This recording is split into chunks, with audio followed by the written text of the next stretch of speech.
recently talking to a friend of mine who was complaining about not happy in relationship, not happy with a job, and several other aspects of life. I asked him in conclusion, so what can you do about it? And his reply was, nothing, I just have to go by it. And I said, wow, that is the biggest thing.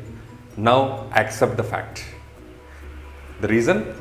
Many of the people who have this kind of challenges or whatever problems in life don't tend to accept. And that's what I want to talk in this video. Let's get going. I'm Mani and I'm an emotional well-being coach and I help people to lead an emotional and balanced life.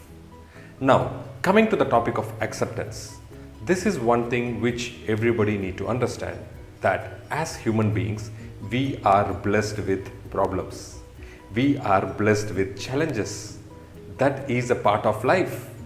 And people who try to struggle it, who try to fight it back, are the people who face the biggest level of emotion balance or imbalance. They go through so many ups and downs because they are trying to fight back the problems, the challenges, the situations in their life.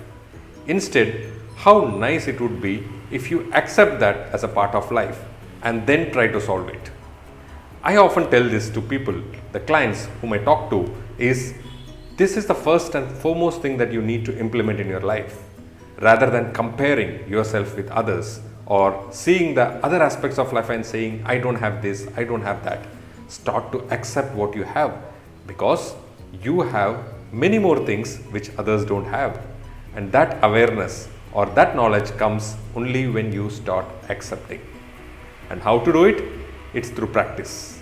Initially it will be difficult, but through practice and through trying, you will definitely get better at accepting things. And by accepting, your brain starts to work around the solutions for the problem. That's the thing I want to convey. Thank you for watching. Do subscribe to this channel and you will hear more from me. Thank you. Good day.